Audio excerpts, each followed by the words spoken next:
حدیث میں آتا ہے رسول اللہ صلی اللہ علیہ وسلم نے فرمایا کہ جب کسی بندے سے گناہ ہوتا ہے اور وہ اللہ کے سامنے ہاتھ اٹھا کے توبہ کرتا ہے تو اللہ فرشتوں سے کہتے ہیں کہ دیکھو یہ مجھ سے توبہ کر رہا ہے نا، تو اس کو یقین ہے کہ کوئی خدا ہے، کوئی رب ہے جو اس کے گناہ پہ سزا بھی دے سکتا ہے اور معاف بھی۔ حالانکہ ابھی اللہ نے سزا دی نہیں ہے، کوئی نظر بھی نہیں آ رہی سزا اس کو یقین ہے کہ میرا کوئی رب ہے جو اس گناہ پہ سزا بھی دے سکتا ہے اور معاف بھی کر سکتا ہے، تبھی یہ مجھ سے گڑ گڑا کے معافی مانگ رہا ہے۔ تو میں اس کے عمل کی لاج رکھتا ہوں۔ اس کا یہ نہ بہت سے گناہ کرتے ہیں، نہیں ہاتھ اٹھاتے اللہ کے سامنے، اور اللہ کو دیکھنے کے بعد تو سارے ہی ہاتھ اٹھائیں گے، تو پھر تو سارے اٹھا لیں گے ہاتھ، توبہ کریں گے۔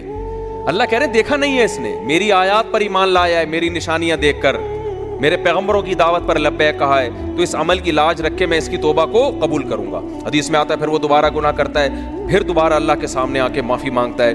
اللہ کہتا ہے دوبارہ گناہ ہو گیا، پھر معافی مانگنا اس کی علامت ہے، اس کو یقین ہے کہ میرا کوئی رب ہے جو گناہوں پہ سزا بھی دے سکتا ہے اور جزا بھی دے سکتا ہے، معاف بھی کر سکتا ہے، تو پھر یہ معافی مانگ رہا ہے۔ نبی صلی اللہ علیہ وسلم کی حدیث کا مفہوم ہے 70 دفعہ بھی کوئی گناہ کر کے 70 دفعہ توبہ کرے گا تو اللہ اس کے اس جذبے کی لاج رکھ کر اس کے گناہ کو معاف کرے گا۔ اس کا مطلب یہ نہیں کہ آپ 70 دفعہ گناہ کریں، مقصد ایک سمجھانا ہے کہ توبہ میں تاخیر نہ کریں۔ تو اللہ معاف کیوں کر رہا ہے؟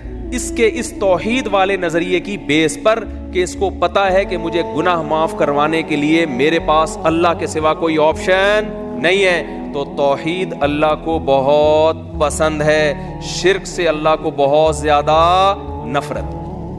تو یہ 4 شرطیں بھائی جس میں پائی جائیں گی، پھر وہ آپ عمل کرو گے تو عمل کیا کہہ رہے گا؟ از کالڈ اچھا۔